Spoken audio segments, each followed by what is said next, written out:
Their financial advisor was their own son, draining their life savings.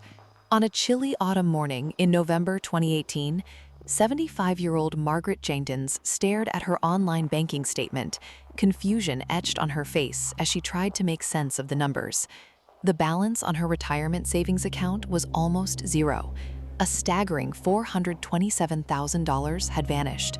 Beside her, her husband, 78-year-old John, looked on, equally perplexed. The couple's life savings, accumulated over decades of hard work, were supposed to be their safety net in retirement. Now it seemed that security had been ripped away. Their initial shock quickly turned to despair, as they realized they had been living off their savings just a few months prior, and now they were left with barely enough to cover their living expenses.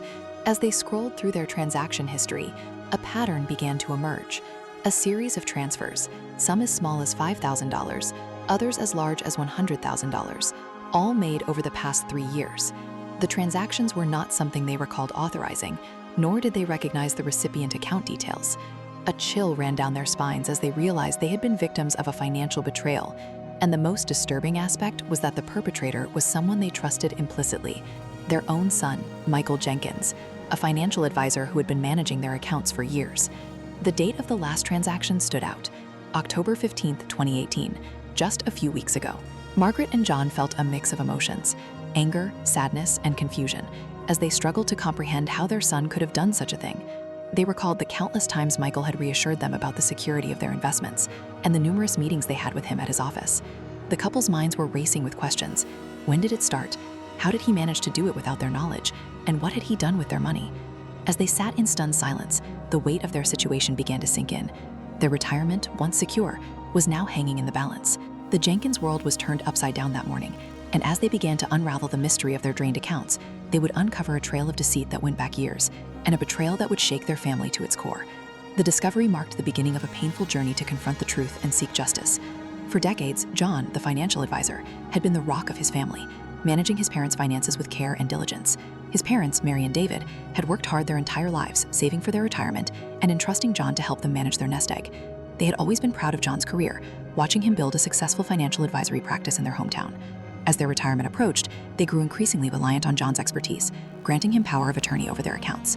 John's parents were typical of their generation, frugal, hardworking, and trusting.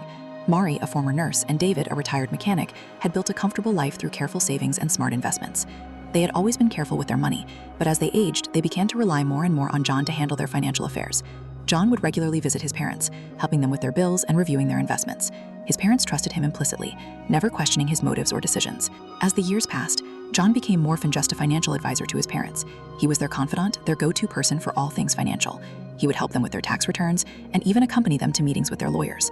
His parents were grateful for his help, and they often expressed their appreciation to him, thanking him for being such a responsible and caring son. But beneath the surface, a different story was unfolding. John's financial advisory practice was struggling, and he was facing significant financial pressures. He had taken on too many clients, and his firm was hemorrhaging money. As the financial strain mounted, John began to see his parents' accounts as a potential solution to his problems. At first, it was just a small transfer here and there, but over time, the amounts would grow, and the transactions would become more frequent. As we explore the details of John's actions, we begin to see a pattern of behavior that would ultimately lead to the devastating discovery that would shake his family to its core. The question is, how did John manage to keep his deception hidden for so long? And what were the signs that his parents might have missed along the way? The first signs of trouble date back to early 2018, when John began making a series of small transfers from his parents' accounts to his own. At the time, these transactions seemed insignificant. A few $1,000s here, a few thousand there. His parents, Mary and David, were in their early 70s, and John was their trusted financial advisor. He had been handling their finances for years, and they had complete faith in his ability to manage their retirement savings. The initial transfers were likely justified as legitimate financial transactions. John had been helping his parents with their investments, and it's possible that these early transfers were simply part of his management strategy. However, as time went on, the frequency and amount of the transfers increased. By the summer of 2018, John was making regular withdrawals from his parents' accounts, often under the guise of investment opportunities or helping with family expenses. Mary and David were not overly concerned about these transactions at first. They were busy with their own lives. Mary was still working part-time, and David was volunteering at a local charity. They would occasionally review their account statements, but they relied heavily on John's expertise and trusted him to make the right decisions. As a result, they didn't notice the subtle changes in their account balances. As the transfers continued, John became more brazen. He started using his parents' money to fund his own lifestyle, paying off personal debts and making large purchases. The transactions were carefully recorded in the account statements, but John's parents were not scrutinizing these documents closely.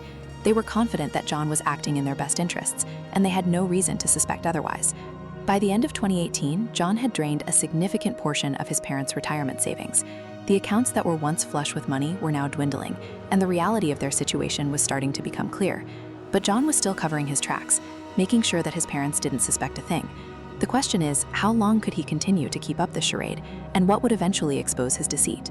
As John's parents continued to trust him with their financial affairs, he knew he had to be meticulous in covering his tracks. He started forging documents, creating fake statements that showed their accounts were still healthy.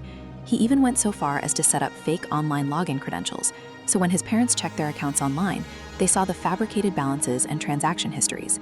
The fake statements were so convincing that they even included minor fluctuations in the market, making it seem like their investments were still being actively managed.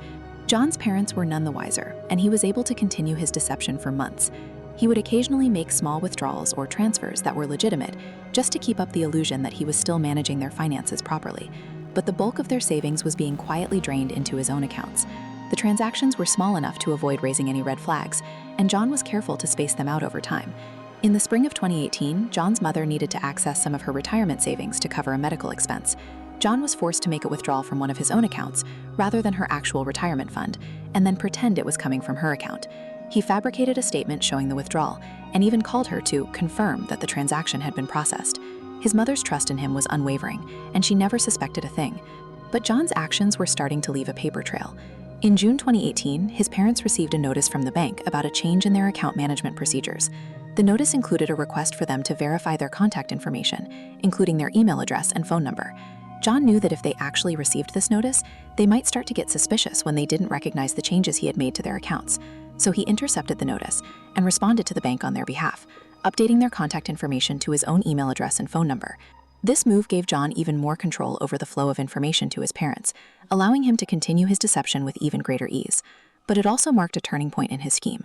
With the bank now communicating directly with him, he had to be even more careful to keep up the charade. The question is, would his parents ever stumble upon the truth, or would John's control over their communications be enough to keep his deceit hidden forever? As John continued to manage his parents' finances, he had to be increasingly vigilant to maintain the illusion of their financial security. But his parents weren't entirely oblivious to their surroundings. His mother, in particular, had begun to notice discrepancies in their account statements. At first, it was just a nagging feeling that something wasn't quite right. She couldn't quite put her finger on it, but the numbers didn't seem to add up. She mentioned it to John during one of their regular phone calls, but he quickly brushed it off, attributing the discrepancies to minor bank errors or timing differences in the statements. Despite John's reassurances, his mother's unease persisted. She started to pay closer attention to their financial statements, poring over the documents whenever John sent them to her. In the summer of 2018, she noticed a withdrawal of $50,000 that she couldn't recall authorizing. When she asked John about it, he explained that it was a temporary transfer to a higher-yield savings account and that the money would be returned to their main account shortly. But when she pressed him for more details, he became evasive, saying that it was a complex financial maneuver that she wouldn't understand. His mother's growing skepticism was matched by her increasing frustration. She felt like John was treating her like a child, not explaining things clearly and avoiding her questions. She started to wonder if John was hiding something from her. She confided in a few close friends who were equally baffled by John's behavior. One of them suggested that she start keeping her own records to track the flow of money in and out of their accounts. She took this advice to heart, beginning to meticulously document every transaction, no matter how small. As the months went by, her records began to paint a disturbing picture. There were numerous transfers to John's own accounts and several large withdrawals that couldn't be explained. She realized that she had to confront John again, but this time with more evidence in hand. The question was, how would John react when confronted with the facts? Would he continue to spin his web of deceit, or would the weight of his mother's scrutiny finally begin to crack his facade? As his mother, Margaret, sat down with John in their family home on a chilly autumn afternoon in 2022, the tension was palpable. With a stack of bank statements and financial records in front of her, she was determined to get to the bottom of the mysterious transactions that had been draining their accounts. John, seemingly calm and collected, had no idea what his mother had uncovered. Margaret began by asking John to explain the series of transfers that had taken place over the past year, totaling over $250,000.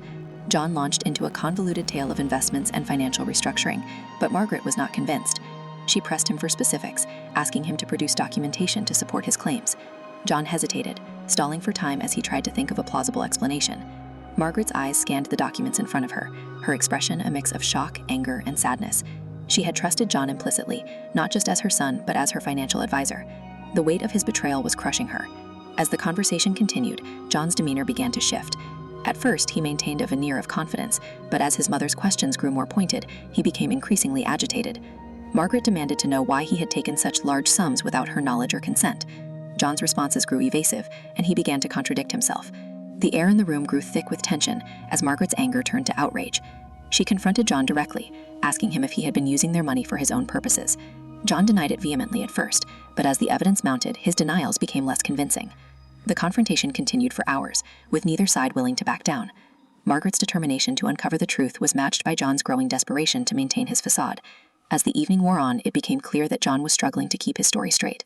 Margaret sensed that she was closing in on the truth, but she still wasn't sure what she would ultimately uncover.